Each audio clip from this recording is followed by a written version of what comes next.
Hi and welcome to Showbiz India to both of you. Hello. Hi. Mr. Patel, you were both You an don't actor. need to call me Mr. Patel. Doctor. Dr. Patel.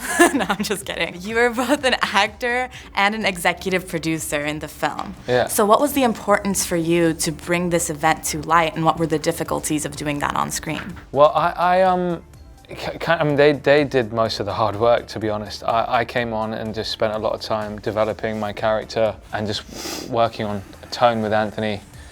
Also put him onto this fabulous newcomer that no one's heard of called Anupam Kher.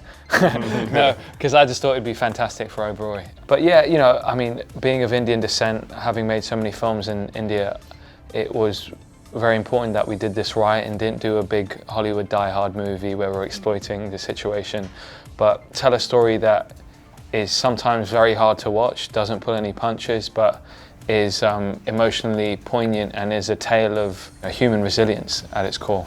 Speaking of the intensity of the movie, what was it like filming that, and how did you, both garner strength from the crew? Every movie is sort of unique in terms of what it feels like to film, and this one was certainly more intense than other ones I've filmed. I mean, obviously it doesn't hold a candle to what people who went through the actual experience. It was, you could feel the gravitas and the responsibility that we were undertaking when we were making this. We had also been through so many rehearsals where we were watching the news footage and where we were listening to interviews of survivors and we were reading firsthand accounts of what happened, that there was a sense of respect, there was a sense of sort of responsibility that we felt trying to bring this to life, as Deb said, in a way where we weren't taking advantage of anything or exploiting anything. Mm-hmm. The set itself felt very heavy. It certainly wasn't the most jokey set that I've ever been on. In fact, Anthony Morris, the director, had speakers all over the set, and even when we weren't filming, he would be pushing buttons on his phone to trigger the sounds of machine gun fire or grenades, and to keep everybody really kind of on their toes. Wow. So it was an intense filming experience, but at the same time, we're just actors. You know, I mean, we had the ability to say cut, or we had the ability to, walk away for a second.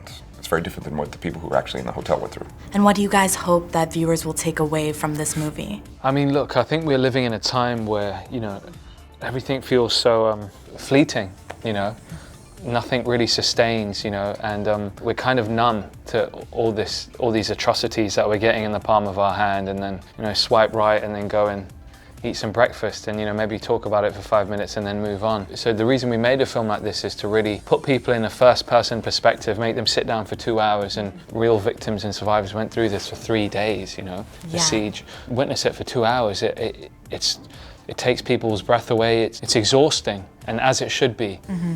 But more so, it's about propelling people to have a discussion.